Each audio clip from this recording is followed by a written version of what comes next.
3 గూడును అందించే దాంట్లో విశ్వకర్మ పాత్ర ఉంటుంది, కూడును అందించే దాంట్లో కూడా విశ్వకర్మ పాత్ర ఉంటుంది, గుడ్డను అందించే దాంట్లో కూడా విశ్వకర్మ పాత్ర ఉంటుంది. మన పాత్ర లేనిది ఏది లేదు. ఇవాళ సాంచాలు రావచ్చు, ఇవాళ మిషన్లు రావచ్చు, కానీ మనం చేస్తేనే ఒక మొగ్గమైంది, మనం చేస్తేనే ఒక నాగలైంది, ఒక గుర్రైంది, మనం చేస్తేనే ఒక ఇల్లు అయింది. అందువల్ల విశ్వకర్మ లేని మానవ లోకం లేదు, మానవ కళ్యాణం లేదు. మన మానవ కళ్యాణానికి మనిషికి అట్టు పెట్టుకొని జీవితాంతం త్యాగం చేసే వాళ్ళు ఎవరుంటే వాళ్ళు విశ్వకర్మలు మాత్రమే. రైతుల ఆత్మహత్యలు చాలా ఫోకస్ అయినాయి, కానీ రైతుల ఆత్మహత్యలకు విశ్వకర్మ ఆత్మహత్యలు చాలా తేడా ఉన్నది.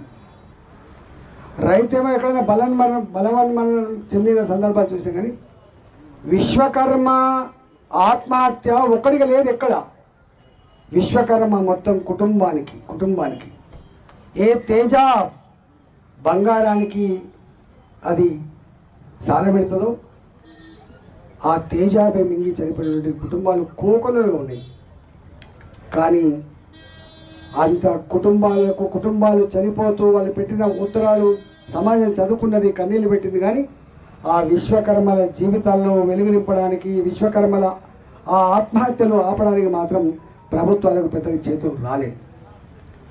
అందువల్ల ఇవాళ ఎన్ని మాటలు చెప్పినా కూడా ఈ బాధ ఉడమంది, అసలు నిత్యం ఉంటుంది. నేను 20 సంవత్సరాలుగా 25 ఏళ్ళుగా తాగా అవినాభావ సంబంధంతో ఉన్నవాడిని. దొంగలు పడనంటే ఎట్లా మా కంసాలను వేధిస్తారు, ఎక్కడ దొరకకపోతే మా వాళ్ళ దగ్గర ఎట్లా రికవరీ చేస్తారు, ఏమడుగుతున్నారు మా వాళ్ళు కూడా మారిన పరిస్థితులలో. గోరెటి వెంకన్న పాట ఉంటుంది, కమ్మరి కొలిమిలో తుమ్మలి మనిషను పెద్ద బాడిషా ముద్దుబోరను అనేటువంటిది. ఇవాళ పెద్ద బాడిషా జాగలో, కమ్మరి కొలిమిల జాగలో మేము కూడా ఇంత యంత్రాలను పెట్టుకొని మారిన పరిస్థితి తగ్గట్టుగా జీవనం కొనసాగిస్తామని చెప్పి గ్రామాలలో ఉపాధి లేకపోతే పట్టణాలకు వలస వచ్చి ఇవాళ నేను మొన్న ఆశ్చర్యపోయిన మా గణేశ చెప్తే ఎక్కడ ఉంటారు మన వాళ్ళు బాలాజీ నగర్లో ఉన్నారు. బాలాజీ నగర్లో కన్నగడ్డ అన్నం పెట్టకపోతే కనిపించిన అమ్మ నన్ను అక్కడిని వదిలిపెట్టి కన్న బిడ్డలు ఎదురు వచ్చి మనం ఉండే అడ్డా బాలాజీ నగర్, జవహర్ నగర్. అది పేదల అడ్డ కాబట్టి, ఆ మురికి దగ్గరికి ఎవరు రాడు కాబట్టి, అక్కడ ఏ సౌకర్యాలు లేవు కాబట్టి, ఒక తరానికి తరమే త్యాగం చేసి అక్కడ చిన్నపాటి ఇల్లు కట్టుకొని ఇవాళ ఉపాధి పొందుతున్నటువంటి వాళ్ళు విశ్వకర్మలు 5,000 పైచలు కూడా చెప్పినాడు. ఆశ్చర్యపడలేదు. మా అడ్డాలు ఎక్కడా? మా అడ్డా బాలాజీ నగర్, మా అడ్డా అడ్డగుట్ట. ఎక్కడ మురికి కాలువలు ఉంటాయో, ఎక్కడ మా వాళ్ళు 50,000కో ₹1,00,000కో గజం భూమి కొనుక్కోలేని జాగల ఒక గుడిసె వేసుకొని, ఒక రేకుల షెడ్ వేసుకొని జీవనం కొనసాగిస్తూ ఇవాళ కుటుంబాన్ని పోషించుకునే వాళ్ళు మా విశ్వకర్మలు. వాళ్ళకి ఇవాళ ఎలకల బాధ కింద పెట్టుకుంటారే. నువ్వు హరితారం పెట్టావు, బాధలేదు, హరితారం పెట్టుకో బ్రహ్మాండంగా. అసలు మీకు చాలామంది తెలియదు, ఇవాళ ఏ హరితారం గురించి వీళ్ళు మాట్లాడుతున్నారో హెలికాప్టర్లో పోతే వెళ్తుంది ఆదిలాబాద్. ఇంత గొప్ప అడవి, ఈ రోడ్లకే కనబడుతుంది అడవంత చిక్కగా, లోపల ఏముండదు. నేను చాలాసార్లు చూసినాం, అరే ఇది మొత్తం అడవి అంటారు, దట్టమైన అడవి అంటారు. అసలు ఎక్కడ కొంచెం 1 కిలోమీటర్ 2 కిలోమీటర్లు పోయిన తర్వాత అంతా పట్టిదే ఉంటుంది. ఎవడో వాళ్ళను కాపాడాల్సి, వాళ్ళని కంట్రోల్ చేయాల్సిన ప్రభుత్వం మా మిషన్లను కంట్రోల్ చేసుకొని మా ఉపాధి మీద దేవుడితే ఏమొస్తుంది? ఇవాళ నిజంగానే మొత్తం ఆగిందా? కొంతమందికి మిషన్లకు పర్మిషన్లు ఇచ్చి మా విశ్వకర్మల మిషన్లు మాత్రమే ఎందుకు మీరు బ్యాన్ చేస్తున్నట్టు అనేది మా వాళ్ళ ప్రశ్న. మేము దొంగ వ్యాపారం చేస్తున్నాం కాదు, కర్ర వ్యాపారం చేస్తున్నాం, అంతకంటే కూడా కాదు. మేము మా దగ్గరికి ఎవరైనా తీసుకొని వస్తే గరీబ్ వాళ్ళకు ఒక కిటికీ చేసిస్తున్నాము, ఒక నాగలి, ఇప్పటికీ నాగలు లేకపోతే నాగలు అగురించడం. మేము చిన్న పనులు చేసుకొని బతుకుతున్నాం తప్ప మేము పెద్ద ఎత్తున వ్యాపారం చేసుకోవడం కాదు. మేము రెక్కాడితే కానీ డొక్కని మేము మమ్మల్ని బ్యాన్ చేస్తే మా బతుకులే బ్యాన్ అయిపోతాయి. ఇవాళ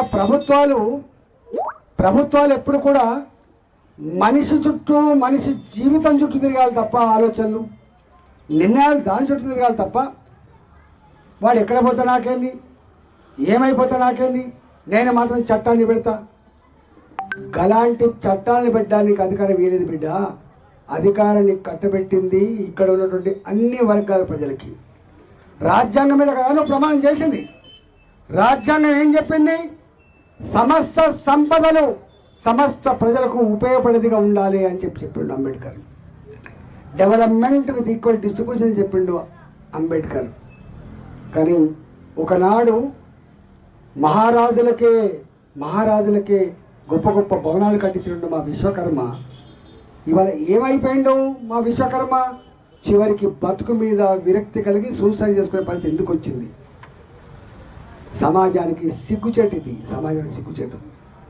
గింత పెద్ద సంపద ఉన్న ఈ వ్యవస్థలో, గింత పెద్ద టెక్నాలజీ వచ్చిన ఈ వ్యవస్థలో మా విశ్వకర్మకు కూడా శ్రమ తగ్గాల్సిందే. కానీ మా విశ్వకర్మకు ఆల్టర్నేటివ్గా ఎట్లా బతుకుతారో చెప్పే పరిస్థితి లేకపోతే ఎవరి దిక్కు అని చెప్పి అడుగుతుంది. నువ్వు ఆదుకోకపోతుంది, అమ్మ పెట్టదు, అడక తిననీయదు.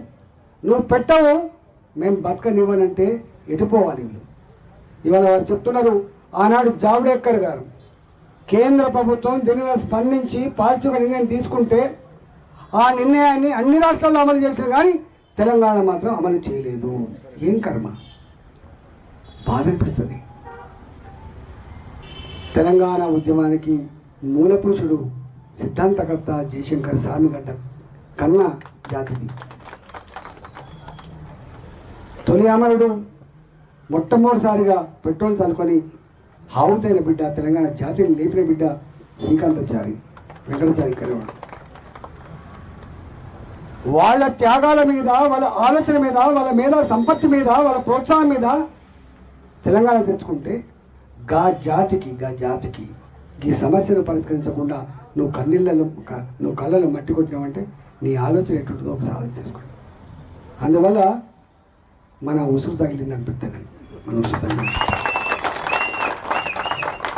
ప్రభుత్వాలు ఎప్పుడు కూడా కూర్చొని నువ్వు ఏ నిర్ణయం చేయవచ్చు. పలానాను అరెస్ట్ చేస్తాడు వాడు, పలానాను జైల్లో జైల్లో పెడతాడు వాడు, పలానా తీసుకొచ్చి కొడతాడు వాడు, పలానా గుడిసె కొడతాడు వాడు.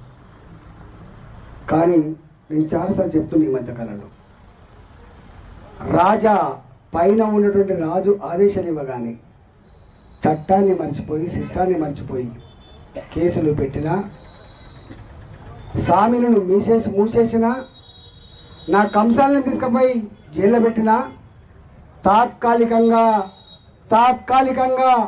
నీకు మద్దతు ప్రభుత్వం ఉండొచ్చు, కానీ శాశ్వతంగా మాత్రం ప్రజాస్వామ్య మద్దతు ఉండదనే విషయం మర్చిపోవద్దు. అందుకే అధికారులు చాలా చెప్తున్నాయి, అధికారులారా మీరు జీ హుజూర్ అని చెప్పి బానిసలాగా పనిచేయకండి, చట్టాన్ని లోబడి పనిచేయమని చెప్తున్నా. చట్టాన్ని లోబడి ఇది మూసేసి రాపో, ఇది కుళ్ళగొట్టి రాపో, గది కాదు చేయాల్సింది. నేను చాలా చూస్తున్నా ఈ మధ్య మల్లకాయికి వచ్చిన తర్వాత వీళ్ళ కన్నంత పడేవాడు అంటే రాజకీయ నాయకుల కన్ను గరీబలమే పడ్డది. ఏంది వీళ్ళు చేసేది? ఒక 10 ఇళ్ళు కూలగొడతారు, వాళ్ళు భయప్రాంతాలు గురి చేస్తారు, ఇక వసూలు మొదలు పెడతారు. వాళ్ళు అక్కడ వాళ్ళు పంచుకుంటారు. 50 గజాలు 30 గజాల్లో గుడి చేసుకుంటూ ఉన్నోడు ఉంటాడా? గవాళ్ళ జీవితాలు కొనగొడుతున్నారు వీళ్ళు, గవాళ్ళ ఇల్లు కొనగొడుతున్నారు వీళ్ళు. ఇవాళ నేను ఒకటే మీకు సంపూర్ణంగా మద్దతుగా ఎందుకంటున్నానంటే, మళ్ళొకసారి ఇప్పుడు కేంద్ర ప్రభుత్వం ఏ వెసులుబాటు అయితే ఇచ్చిందో ఆ వెసులుబాటు తెలంగాణ రాష్ట్రంలో కూడా అమలు చేయాలని చెప్పి